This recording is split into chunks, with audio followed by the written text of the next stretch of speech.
कविता 4 वह जन्मभूमि मेरी। कवि परिचय। श्री सोहनलाल द्विवेदी का जन्म सन 1905 में उत्तर प्रदेश के फतेहपुर ज़िले के एक गांव में एक संपन्न परिवार में हुआ। संपन्न, वेल टू डू फैमिली।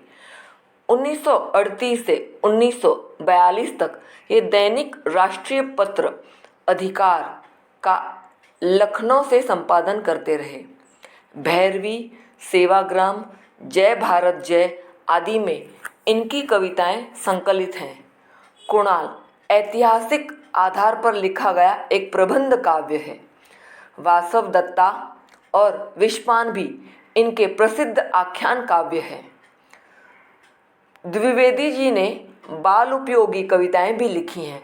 दूध बताशा, बाल भारती, बांसुरी और झरना, बच्चों के बापू, शिशु भारती, हंसो हंसाओ, चाचा नेहरू इनके बाल उपयोगी काव्य रचनाएं हैं।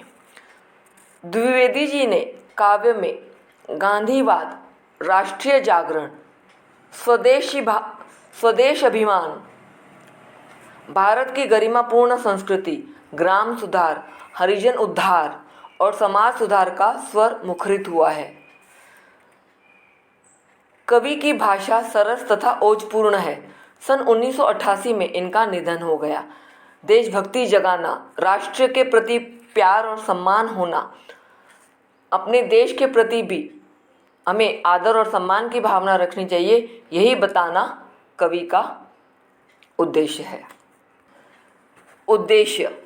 श्री सोहनलाल द्विवेदी द्वारा रचित प्रस्तुत कविता देशभक्ति की भावना से ओतप्रोत है। इस पूरी कविता में कि किस प्रकार हमें देशभक्ति होनी चाहिए, हमें अपने देश पर गर्व होना चाहिए, ये बताने की कोशिश की गई है। इस कविता द्वारा कवि का उद्देश्य भारतवासियों में देशभक्ति की भावना जगाना तथा भारत के गौरवमयी इतिहास, मतलब हमारे भारत का इतिहास इतना महान था। भारत को एक समय था जब भारत को गुरुकुल माना जाता था। पूरे विश्व के लोग यहाँ पर सीख हासिल करने आते थे, शिक्षा लेने आते थे। तो जो हमारे भारत का गौरवमयी इतिहास जो है उसे बताना वे चाहते हैं। वे चाहते हैं कि भारतवासी भारत की प्रकृति से प्रेम करें, नेचर।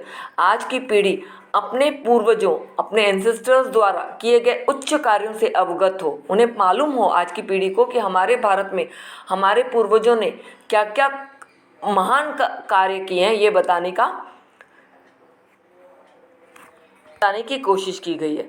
गौतम बुद्ध, गांधी, कृष्ण के कर्म से संदेश को जन जन तक पहुंचाना, जन जन तक पहुंचाना कवि का उद्देश्य है। हमारे पूर्वजों के चरित्र से युवा पीढ़ी प्रेरणा ग्रहण करे और अच्छे कर्मों द्वारा देश को गौरवान्वित करे, यह बताना कवि का उद्देश्य है, जिसमें वह सफल रहे हैं। गौरवान्वित मतलब हमें अपने देश पर गर्व हो, यह बताना ही कवि का उद्देश्य है।